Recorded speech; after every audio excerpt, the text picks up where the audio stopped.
মুফতি A K M Mominullah খান।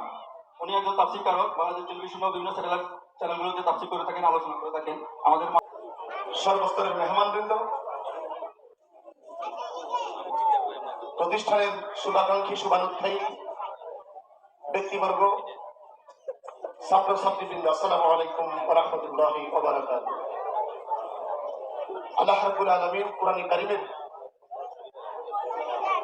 এক জায়গায় বলেন, হাল ইয়াস্তাবিল লাযীনা ইয়া'লামুনা ওয়াল লাযীনা লা ইয়া'লামুন, যারা জানে আর যারা জানে না তারা কি এক সমান? আল্লাহ প্রশ্ন করেছেন। আবার আল্লাহ তাআলা জবাব দিচ্ছেন, লা ইয়াস্তাবিল লাযীনা ইয়া'লামুনা ওয়াল লাযীনা লা ইয়া'লামুন, না, যারা কোরআন জানে আর যারা জানে না, যারা দ্বীন জানে আর যারা দ্বীন জানে না, তারা কখনো এক সমান নয়। আমি জাতীয় নিবাসীকে মোবারকবাদ জানাই, শুভেচ্ছা জানাই। এই জায়গায় এমন একটি সময় ছিল যখন কোনো প্রতিষ্ঠান ছিল না, যাদের দানের বদৌলতে, অর্থদান, জমিন দান, শ্রমের বদৌলতে এত সুন্দর দ্বীনি মারকাজ প্রতিষ্ঠিত হয়েছে, একটি মসজিদ, একটি মাদ্রাসা প্রতিষ্ঠিত হয়েছে। আমরা তাদের জন্য দোয়া করি, মালিক তাদেরকে এর বিনিময়ে উত্তম জাযা দান করুন।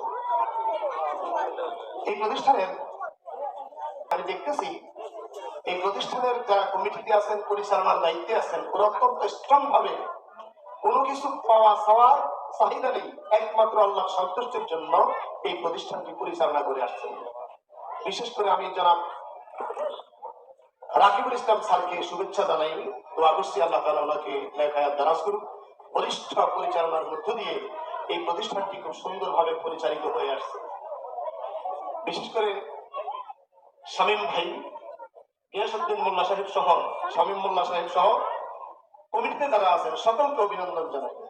অত্যন্ত সুন্দরভাবে প্রতিষ্ঠানটি সুচারুরূপে পরিচালিত হয়ে আসছে। আপনারা ইতিপূর্বে আমাদের প্রতিষ্ঠানের ছাত্রদের যে পারফরমেন্স, পারঙ্গমতা, দক্ষতা, মেধার বিকাশ যতটুকু সাধিত হয়েছে, এর মাধ্যমে আপনারা অবশ্যই অনুমান করতে পেরেছেন আসলে প্রতিষ্ঠানের লেখাপড়ার মান কেমন কেমন হচ্ছে। এমন একটা সময় আসবে এই প্রতিষ্ঠানটি হবে বাংলাদেশের অন্যতম শ্রেষ্ঠতম ঐতিহ্যবাহী বিদ্যাপীঠ। আপনারা কি বাংলাদেশের অন্যতম শ্রেষ্ঠ ঐতিহ্যবাহী বিদ্যাপীঠে পরিণত হোক এই প্রতিষ্ঠান? আমরা কি সবাই চাই?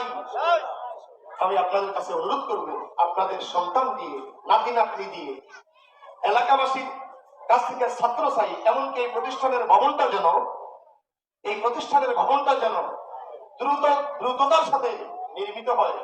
আমি আপনাদের কাছে সার্বিক আশাবাদ ব্যক্ত করছি।